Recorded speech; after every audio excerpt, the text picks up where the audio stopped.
영문 밖으로, 예루살렘 성문 밖으로, 그에게로, 골고다의 십자가로 나아가자.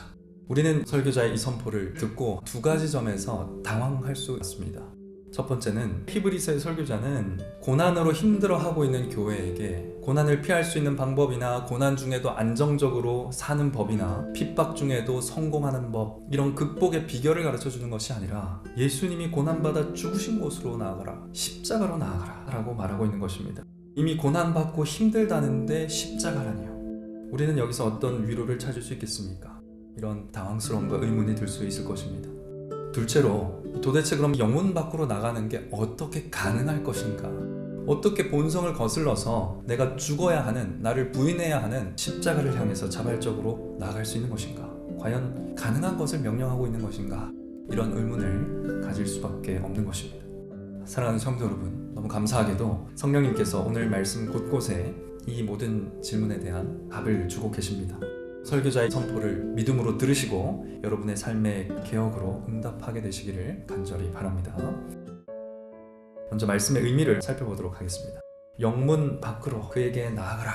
이 말씀은 그리스도로 말미암는 예배로 나아가라, 그런 뜻입니다. 예수님으로 말미암아 완전히 개혁된 예배가 있으니 거기로 나아가야 한다라고 말하고 있는 것입니다. 그리스도 안에서 하나님께 올려드리고 그리스도 안에서 하나님께 받는 새로운 언약의 예배로 나아가자라고 권면하고 있는 것입니다. 히브리서의 설교자는 이제 우리는 예수 그리스도의 희생으로 말미암아 두 가지 제물로 예배한다라고 말씀합니다. 첫 번째는 수직적인 제사입니다. 하나님께 입술의 고백으로 올려드리는 찬미의 제사라는 것이죠. 이 제물은 예수님께 감사한 마음에서 우러나오는 모든 고백적인 행위를 말하는 것입니다. 육신을 죽이고 십자가에 못 박는 회개, 찬송을 드리는 것, 입술로 고백하는 것, 그 고백적인 삶을 살아가는 것, 무엇보다도 마음으로부터 그리스도의 희생과 하나님의 사랑과 선함에 대해 감사함으로 기도하는 것, 찬미 제사인 것이죠. 이와 같은 감사의 고백은 항상 드릴 수 있는 형태의 제물이죠. 우리는 언제 어디서나 찬미의 제사로 하나님을 영화롭게 할 수 있습니다. 두 번째 제사는 수평적인 제사인데요, 선행과 교제입니다. 선행과 교제라는 부분은 히브리서 곳곳에서 찾아볼 수 있는 말씀이죠. 형제 사랑하기를 계속하라, 형제를 잊지 말라, 형제를 환대하라. 이것이 하나님이 기뻐하시는 제물이 된다는 것입니다. 사랑하는 성도 여러분, 어떻게 형제들에게 사랑을 베푸는 것이 하나님께 제사가 되는 것입니까?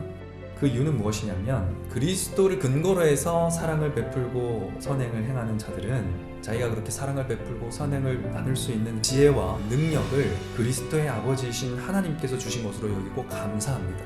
또한 내가 나눌 수 있다는 것에서 하나님이 내게 채워주신 것을 감지하고 찬송하기 때문에 이것이 하나님께 제사가 되는 겁니다. 이 수직적인 제사와 수평적인 제사가 예수 그리스도를 근거로 하여서 드리는 예배에서의 제물입니다. 그런데 영문 밖으로 나아가라는 것은 단지 그리스도를 근거로 예배하라는 말씀만은 아닙니다. 고난을 넘어 십자가까지 나아가라는 권면입니다. 12절에서 성문 밖은 예수님이 고난당하신 장소라고 분명하게 밝히고 있습니다. 왜 히브리서의 설교자는 궁극적으로 왜 성령님께서는 이미 괴로워하고 있는 이 교회에게 그리스도의 고난이 있는 영문 밖으로 나아가라고 하시는 겁니까? 그리스도만 계시면 풀무불이 기다리고 사자굴이 기다리고 십자가가 기다려도 그 상황을 피하거나 그 상황을 극복하기 위해서 다른 구원의 길을 찾지 않고 십자가에 계시는 예수님과 함께 고난의 상황 자체를 예배의 자리로 바꿔버리는 사람이 되는 것, 그런 사람으로 우리를 빚어나가시는 것이 하나님의 뜻입니다.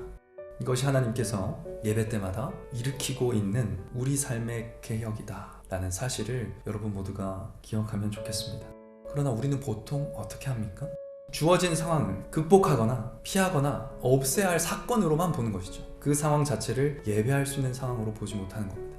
그래서 성령님은 너희가 생각하는 모든 것을 완전히 부인하는 데까지 나아가자고 권면하시는 것입니다. 너희가 고난받는 자리를 성전으로 바꿔주시는 분께 나오라는 것이죠. 성령님은 고난을 극복하지 않아도 괜찮다, 고난을 피하려고 혼자 그렇게 알아보고 애쓰고 노력하지 않아도 된다, 극복할 힘은 내가 줄 테니까, 그 길은 내가 낼 테니까 너는 내 이름을 부르면서 그저 울부짖으라고 말씀하시는 겁니다. 이것이 십자가로 부르시는 하나님의 반전이죠. 죽으라고 오시는 그 자리에서 우리는 생명을 얻는 것입니다. 그것이 예배입니다. 사랑하는 성도 여러분, 여러분이 나눠주시는 기도 제목을 하나하나 읽으면서 아프다고 하시면 그 아픔을 고쳐달라고, 슬프면 위로해 주시기를, 없다 하면 채워달라고, 힘들다고 하시면 도와달라고 기도합니다. 그런데 다른 한편으론 고난을 피하거나 애써 극복하기 전에 먼저 그 고난을 그대로 찬미의 제사로 올려드리는 성도님 되시기를, 그 고난 자체를 선행과 사랑의 기회로 삼아서 예배하는 성도님들 되시기를 기도하고 있습니다. 풀무불에 예수님이 와 계신데, 사자굴에 우리 주님이 와 계신데 주님 붙들지 않고 예루살렘 성으로 도망쳐버리는 실수하지 않도록 기도합니다. 우리 말씀 사역자를 위해서도 그렇게 기도해 주시기 바랍니다. 서로 그렇게 기도하면서 함께 그리스도의 형상으로 빚어져가는 우리 광교 장로교회가 되기를 간절히 바랍니다. 이제 두 번째, 고난을 넘어 십자가의 예배로 나아가는 일이 정말 가능한 일인가? 가능하다면 도대체 어떻게 가능하겠는가? 이 질문에 대한 성경의 답은 이렇습니다. 오직 하나님의 말씀이 증거하는 예수 그리스도의 복음 사역으로 이 일이 가능하며 지금도 이 일이 일어나고 있다라고 말씀하고 있습니다. 7절과 17절이 하나의 주제로 통일이 되고 있습니다. 그 메시지가 뭡니까? 교회에 관한 메시지입니다. 교회의 지도자들의 믿음을 배우고 그들의 믿음을 본받을 뿐 아니라 교회를 다스리는 자들에게 순종하고 복종하라, 이런 가르침이 전체의 틀을 이루고 있습니다. 지금으로 말하면 목사와 장로들이 되겠죠. 집사를 포함할 수 있겠습니다. 여기서 순종하고 복종하라는 말씀이 그 사역에 대한 합당한 존중을 보이라, 이런 뜻이지 개인에 대한 순종이나 복종을 무조건적으로 요구하는 것은 아닙니다. 하나님의 말씀 사역의 직분에 대해서 존중을 표하라는 것입니다. 이 순종과 복종은요, 20절에 나오는 양의 큰 목자이신 우리 주 예수께 순종하고 복종해야 된다라는 말씀으로 읽어야겠습니다. 또 17절에 즐거움으로 이것을 하게 하고 근심으로 하게 하지 말라, 이 말씀도 십자가로 나아가는 그 예배에 충실한 것이 말씀 사역자의 기쁨이고 즐거움이다라는 말씀을 하고 있습니다. 그래서 교회의 지도자들이 하나님 앞에 즐거이 보고드릴 것이 많은 삶을 살라는 것이죠. 예수님께서 목사에게 맡기신 대로 성경을 가르치고 또 복음을 선포할 때 그 복음을 듣고 반응하는 여러분의 삶이 교회의 큰 기쁨이 된다라는 뜻으로 이 말씀을 받아들이시면 되겠습니다. 특별히 오늘 본문은 우리 삶의 개혁으로 말미암는 기쁨을 위해서 교회의 지도자들이 반드시 해야 할 직무에 대해서도 말씀을 하고 있습니다. 오직 하나님의 말씀을 설교하며 오직 예수 그리스도를 변치 않는 믿음의 유일한 대상으로 제시하며 오직 은혜로 구원에 이르는 복음을 전파하는 것, 이것이 교회의 의무라는 것입니다. 그리고 그 결과는 무엇입니까? 하나님께 영광이 세세 무궁토록 있을 것입니다. 이 말씀 사역만이 어떠한 상황에서도 여러분을 예배할 수 있도록 여러분의 삶을 개혁하는 일에 사용되는 것입니다. 교회는 오늘 본문이 가르치는 대로 하나님의 말씀이 증거하는 예수 그리스도 그분만을 선포해야 합니다. 성경에 기록된 예수 그리스도만이 오직 믿음으로 받는 구원을 우리에게 오직 은혜로 주시는 겁니다. 교회는 이 복음을 전해야 하는 것입니다. 이것이 참 교회가 지키고 선포해야 할 성경의 교리라는 것이죠. 그러므로 예수도 자기 피로써 백성을 거룩케 하려고 성문 밖에서 고난을 받으셨느니라. 그런즉 우리는 그 능력을 지고 영문 밖으로 그에게 나아가자. 십자가의 사건은 그리스도를 믿는 우리가 그리스도의 능력을 지고 영문 밖으로 나아갈 수 있는 행위의 근거라고 말하고 있습니다. 이것이 오늘 성경의 교리인 것이죠. 참 교회는 어떠한 상황에도 그리스도를 등지고 성문 안으로 도망하지 않을 것입니다. 혹은 사람들의 조롱과 야유를 피해서 사람들의 인정과 박수를 쫓아서 예루살렘으로 도망치지 않을 것입니다.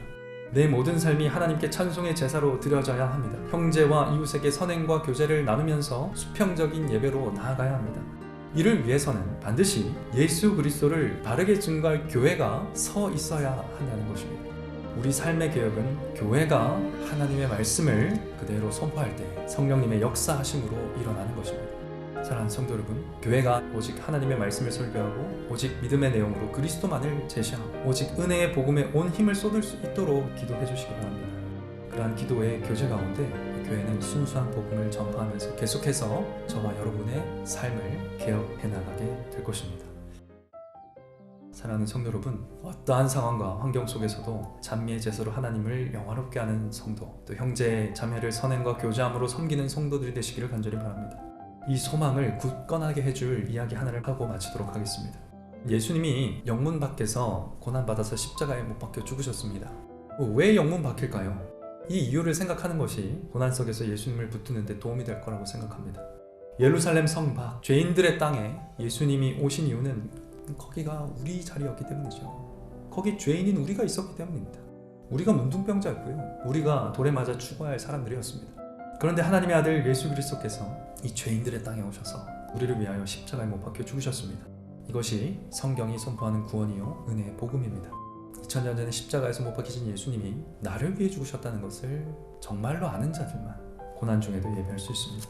그렇게 우리는 늘 그리스도를 통해서만 찬미의 제사를 드릴 수 있고 선행과 교제의 제사를 하나님께 드릴 수 있습니다. 예수님을 따르던 사람들이 다 떠나고 예수님께서 12 제자에게 너희도 가려느냐 물으실 때 시몬 베드로 이렇게 답했지요. 주여, 영생의 말씀이 계시면 우리가 누구에게로 가오리까? 이것이 모든 참 교회의 고백이요 저와 여러분의 고백이 되기를 바랍니다. 사랑하는 성도 여러분, 삶이 어떤 지경에 있든지 그분께로 언제나 달려가는 여러분 되시기를 간절히 바랍니다. 그래서 다시 예수 그리스도로부터 예배하는 삶의 개혁을 시작하는 여러분 되시기를 성부와 성자와 성령의 이름으로 간절히 축원합니다.